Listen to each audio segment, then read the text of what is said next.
we have some breaking news on that Prince Harry case. Let's go straight back to the court and my colleague Rich Preston. Rich.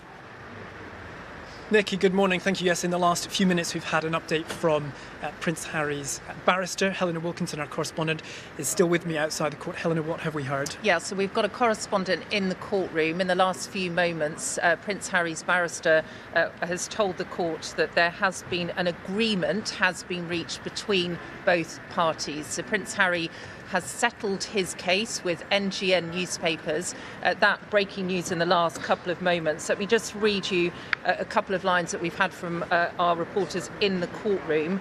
That NGN Group, so they are the publishers of the Sun newspaper who Prince Harry was taking to trial and was suing for unlawful information gathering into his private life.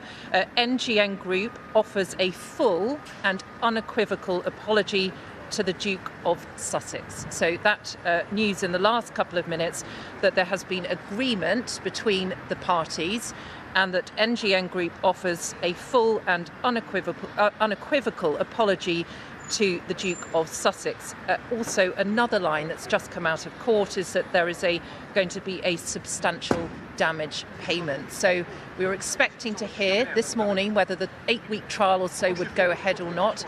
We now have that breaking news in the last couple of moments, which is a dramatic news here at the High Court, the Rolls Building, that there has been agreement reached between the parties, NGN Group offering a full and unequivocal apology to the Duke of Sussex and substantial damage payment. Now, all along, Prince Harry has said he wanted accountability. For him, it hasn't, he said, been about the money. It hasn't been about the money. He has wanted an apology. He has wanted to come here to court. We know that there have been more than 1,700 claimants who have settled claims with NGN, the publishers of the Sun newspaper, and now the closed News of the World that closed back in 2011. He has wanted to come to court on behalf of those people as well, including the likes of Hugh Grant and Sienna Miller, who settled claims previously. And he's wanted to have, if you like, his day in court. He's wanted to expose what he has said has been unlawful information gathering into his private life, going back many years, some of the articles when he was young, and he has said he wanted that day in court. But today, in the last few moments, agreement has been reached. That High Court settlement has been reached for Prince Harry, and a full and unequivocal apology to the Duke of Sussex. He will, of course, be very pleased with this. What we don't know is the exact terms of this settlement. Unlikely we'll find out how much he has been awarded in damages, but we can tell you that the way they're phrasing it in the courtroom, substantial damage payment. So an apology to the claimants. What we don't know yet is whether the other claimant in this case, the former Labour MP Tom Watson, he was the other person standing, if you like, in this case. He is in the courtroom at the moment. We haven't heard yet whether he has settled, but we know for Prince Harry a substantial damage payment and a full and unequivocal apology to the Duke of Sussex. Helena, what do we know about the other elements of this case in terms of the accusations of corporate cover-up? Do we know if there's been any acknowledgement on that front, any apology for any activity there by News Group newspapers? We don't yet. What we were going to see if the trial went ahead here was the two claimants, their cases were going to be put forward. Harry's specific case was not about hacking because in this particular trial, and that's because he was out of time. The judge had ruled he was out of time, so he couldn't bring any hacking allegations, but the allegations he was putting forward or going to put forward were about unlawful news gathering techniques used, he said, by journalists on the Sun newspaper and the News of the World. NGN has always denied unlawful activity at the Sun. Part of the trial, again, was going to be that generic case, which was the important part, if you like, of this trial, where the allegations were, on behalf of the claimants, that the people at the very top of the organisation knew about what was going on. There was a cover-up and there was a destruction of evidence. What we don't know at this stage, again, as I say, are the terms of the apology. What are they specifically apologising for? We probably will find out that at some point later this morning.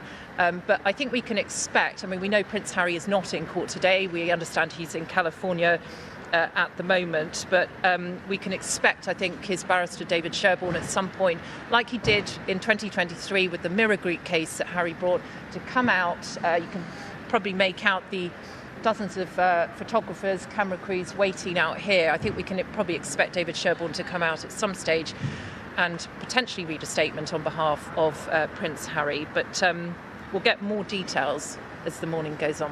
Helena, this is a case that's gone on over many years, potentially many decades. Remind us the backstory here and what got us to this point.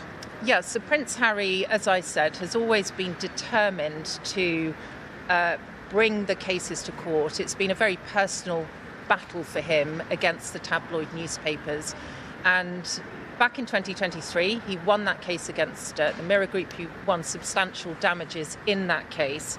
And he's brought this other case here to trial. Now, the allegations were that the journalists on the Sun newspaper were using unlawful methods to obtain information about his private life. And there were a series of high-profile witnesses who were going to be called to this trial. So let's just remind you of that breaking news in the last couple of moments, that there has been agreement between the parties, that NGN Group, that's News Group newspapers, the publisher of The Sun and the long-closed News of the World, they have offered a full and unequivocal apology to the Duke of Sussex and substantial damage payment as well. But we don't know the amount of that. We may not find that out. But we're still waiting to hear about Tom Watson. I don't know if you've had any other information. We've got reporters in the courtroom at the moment. Well, I can see News Group newspapers' apology to the claimants, which was read in open court, and let me actually read that to you now. It says, News Group newspapers offers a full and unequivocal apology to the Duke of Sussex for the serious intrusion by the Sun between 1996 and 2011 into his private life, including incidents of unlawful activities carried out by private investigators working for the Sun. NGN also offers a full and unequivocal apology to the Duke of Sussex for the phone hacking, surveillance and misuse of private information by journalists and private investigators instructed by them at the News of the World. It goes on to further apologise for the impact on the Duke of the extensive coverage, and then goes on to add an apology for Lord Watson as well. So we will continue to get more information about what's being discussed in court. As Helen mentioned, we have a correspondent in the courtroom listening into proceedings now, and we will bring you that when we have it. But for now, Nikki, back to you in the studio. Rich, thank you very much indeed.